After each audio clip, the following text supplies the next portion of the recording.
नमस्कार बच्चों, ज्ञान सिंधु कोचिंग क्लासेस में आप सभी का बहुत बहुत स्वागत है।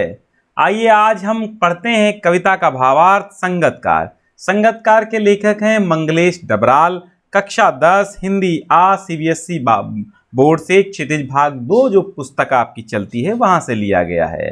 तो संगतकार मंगलेश डबराल जी की कविता है और इसका भावार्थ हम समझेंगे आज। तो देखिए क्या कहते हैं इसमें कि मुख्य गायक के चट्टान जैसे भारी स्वर का साथ देती वो आवाज सुंदर कमजोर कांपती हुई थी। वो मुख्य गायक का छोटा भाई है या उसका शिष्य या पैदल चलकर सीखने आने वाला दूर का कोई रिश्तेदार। ठीक है बच्चों, तो इसमें कहा क्या गया है, इस प्रस्तुत कविता में मुख्य गायक का जो साथ देने वाले जो संगतकार होता है, साथ देने वाला, उस संगतकार की भूमिका के महत्व पर विचार किया गया है। यानी उस संगतकार की अहमियत क्या होती है, इस बात पर विचार किया गया है। तो बहुत अच्छे से समझिए, एक एक मीनिंग बाय मीनिंग हम समझा देंगे आपको। और अगर आपने भी सिलेबस स्टार्ट नहीं किया है तो प्लेलिस्ट बनी हुई है, वहां से आप फुल सिलेबस अपना पूरा कर लीजिए कक्षा 10 के विद्यार्थियों। ठीक है, तो जैसे नाटक, फिल्म हो या संगीत हो, नृत्य हो आदि, इसके अलावा समाज में और इतिहास में अनेक प्रसंग हुए हैं।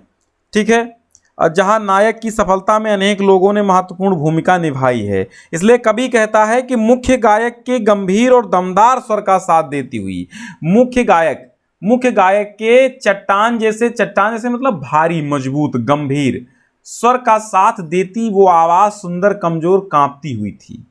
वो आवाज सुंदर कमजोर कांपती हुई थी, यानी कवि कहता है जो मुख्य गायक था उसकी जो गंभीर और दमदार स्वर का साथ देती हुई एक मधुर, कमजोर और कांपती हुई सी आवाज सुनाई देती है। जब भी आप देखो, सुनो, कभी अनुमान लगाता है कि वो मुख्य गायक के छोटे भाई की आवाज, कभी अनुमान क्या लगाता है कि वो मुख्य गायक का छोटा भाई है या फिर उसका शिष्य है। जब महीन आवाज बैकग्राउंड में सुनाई देती है तो कभी क्या अनुमान लगाता, संगतकार का मतलब होता है साथ साथ गाने वाला, साथ साथ गाने वाला, संगत, उसके साथ में ताल से ताल मिलाने वाले को संगतकार कहते हैं। यानी संगतकार मुख्य गायक के साथ में जो आवाज ये सीखने वाला छात्र होता है उसको हम संगतकार कह देते हैं। तो कभी अनुमान लगाता है जब सुंदर कमजोर कांपती हुई आवाज सुनता है एक मुख्य गायक के साथ में, तो सिंपल सा अर्थ है, कुछ ज्यादा कठिन नहीं है। तो वो मुख्य गायक का छोटा भाई है ऐसा अनुमान लगाता है या उसका शिष्य है, या फिर ऐसा अनुमान लगाता है, कवि कहता है कि पैदल चलकर सीखने आने वाला कोई दूर का हो सकता है, रिश्तेदार हो। इतना अनुमान कवि लगाता है। अब दूसरे काव्यांश में देखिए क्या है, मुख्य गायक की गरज में, गरज मतलब क्या होता है, गरज मतलब होता है ऊंची गंभीर आवाज। ठीक है, गरज का मतलब क्या होता है, गंभीर, गंभीर गर्जन वाली आवाज। तो मुख्य गायक की गरज में वो अपनी गूंज मिलाता आया है प्राचीन काल से। संगतकार मुख्य गायक की आवाज में प्राचीन काल से गूंज मिलाता आया है। ठीक है, जो संगतकार होता है वो मुख्य गायक की आवाज में आवाज बहुत प्राचीन काल मतलब पुराने समय से मिलाता आया है। ठीक, कोई नई बात नहीं है, नया समय नहीं है, बहुत ही पुराने समय से वो अपनी आवाज में आवाज मिलाता आया है। गायक जब अंतरे की जटिल तानों के जंगल में खो चुका होता है या अपने ही सरगम को लांघ कर चला जाता है भटकता हुआ एक अनहद में, तब संगतकार ही स्थायी को संभाले रहता है, जैसे समेटता हो मुख्य गायक का पीछे छूटा हुआ सामान, जैसे उसे याद दिलाता हो उसका बचपन जब वो नौसिखिया था। तो अब इसका अर्थ आगे समझिए।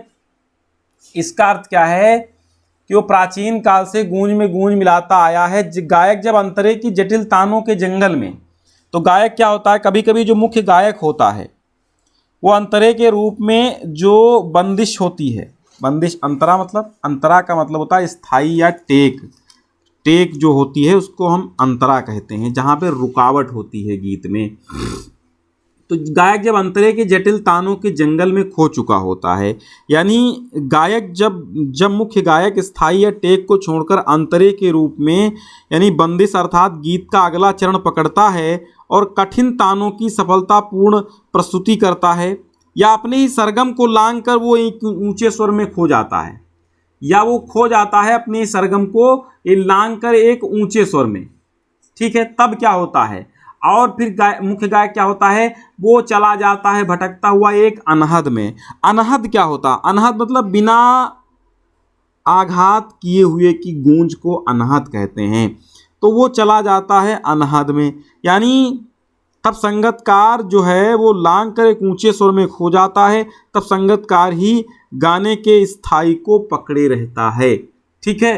तब गाने के स्थाई भाग को पकड़े रहता है और ऐसे समेटता है मुख्य गायक का पीछे छूटा हुआ सामान जैसे समेट रहा हो। ऐसे मतलब जो अंतरा वो पीछे छोड़कर नए अंतरे पर, जब नए बंद पर जाता है कोई कवि, कोई गायक, तो जो पीछे छूटा हुआ भाग होता है उसको वो गाता हुआ आता है, संगतकार ही होता है। तो ऐसे वो गाता हुआ आगे चलता है जैसे पीछा छूटा हुआ कोई सामान वो बटोर रहा हो उसका, जैसे उसे याद दिलाता हो उसका बचपन, अर्थात उसके बचपन की याद दिलाता हो जब वो नौसिखिया हुआ करता था मुख्य गायक। तब संगतकार उसको याद दिलाता है कि जो नौसिखिया होता है, जब वो नौसिखिया हुआ करता था तब वो भी ऐसा ही हुआ करता था। बस इतनी ही बात यहाँ पर भावार्थ इतना ही निकल रहा है। आगे देखिए, तार सप्तक में जब बैठने लगता है उसका गला, ये देखिए संगतकार के महत्व का यहाँ पर कवि ने महत्व का प्रतिपादन किया है संगतकार के, यानी संगतकार जो पीछे उसको छोटा माना जाता है लेकिन वो छोटा नहीं होता है।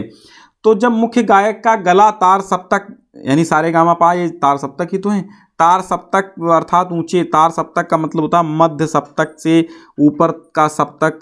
अब ये तो संगीत की बात है ना, तो ऊंचे स्वरों में गाते समय बैठने लगता है जब उसका गला बैठने लगता है, जब ऊंचे स्वर में संगत का वो गाता है मुख्य गायक तो उसका गला बैठने लगता है। प्रेरणा साथ छोड़ती हुई, उत्साह अस्त होता हुआ, आवाज से राख जैसा कुछ गिरता हुआ, तभी मुख्य गायक को ढांढस बंधाता। अब देखिए संगतकार क्या करता है कि जब तार सप्तक में संगतकार मुख्य गायक का गला बैठने लगता है तो ऐसा लग रहा है कि उसका प्रेरणा साथ छोड़ रही है ना, और उसका उत्साह समाप्त हो रहा है, अस्त हो रहा है, आवाज ऐसी लगती जैसे राख झर रही हो। तभी क्या होता है, मुख्य गायक को ढांढस बंधाता है कौन, संगतकार, और कहीं से चला आता है संगतकार का स्वर। तब संगतकार ऊंचे स्वर में नए सिरे से गाने लगता है। कभी कभी वह यूं ही दे देता है उसका साथ, कभी कभी तो बीच बीच में उसका साथ देता रहता है, ये बताने के लिए कि वो अकेला नहीं है, मुख्य गायक संगतकार ही है, और ये कि फिर से गाया जा सकता है, और ये कि फिर से गाया जा सकता है गाया जा चुका राग, और ये भी बताता रहता है जो संगतकार होता है कि जो राग गाया जा चुका है वो फिर से गाया जा सकता है, और उसकी आवाज़ में जो एक हिचक साफ सुनाई देती है या अपने स्वर को ऊंचा ना उठाने की जो कोशिश है उसे विफलता नहीं, उसकी मनुष्यता समझी जानी चाहिए। अब देखिए आवाज़ में जो एक हिचक साफ सुनाई, क्योंकि वो जो संगतकार होता है वो हिचक में रहता है, वो मुख्य गायक के साथ मुख्य गायक नहीं बनता है, वो हिचकिचाता रहता है, एक हिचक उसकी आवाज़ में साफ होती है। और लेकिन ये या अपने स्वर को ऊंचा ना उठाने की जो कोशिश है उसे विफलता नहीं। जो वो अपना स्वर ऊंचा, जो संगतकार होता है वो अपना स्वर ऊंचा नहीं उठाता है।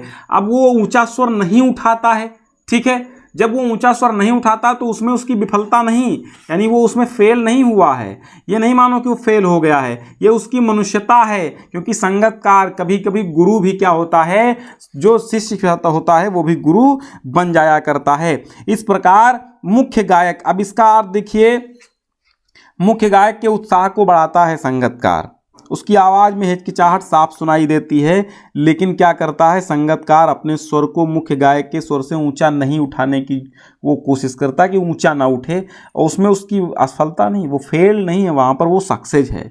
किसी भी क्षेत्र में नायक का साथ देने वाले ऐसे व्यक्तियों को कमज़ोर नहीं समझना चाहिए, क्योंकि इन्हीं के बल पर दूसरे लोग सफलता प्राप्त करते हैं। आप देखते हैं फिल्मों में हीरो होते हैं, हीरो के साथ कुछ कुछ सहनायक होते हैं, छोटे छोटे नायक होते हैं, तो उनको बेवकूफ़ नहीं समझना चाहिए, उनको कमज़ोर नहीं समझना चाहिए। क्यों? क्योंकि उन्हीं के माध्यम से एक कहानी नए सिरे तक जाती है, नवीनता को प्राप्त करती है, सफलता को प्राप्त करती है। तो बच्चों कैसा लगा? हमारी वेबसाइट ज्ञानसिंधुक्लासेस.com पर भी आपका ढेर सारा सिलेबस पड़ा हुआ और प्लेलिस्ट बनी हुई है। आप अपना सिलेबस तुरंत पूरा कीजिए, बहुत आनंद के साथ सारी कविताओं का भावार्थ, सारी कहानियाँ, आपका फुल सिलेबस आपको मिल जाएगा। बहुत बहुत धन्यवाद। मिलते हैं एक नई कविता के साथ, तब तक के लिए नमस्कार, जय हिंद, सुखी रहो।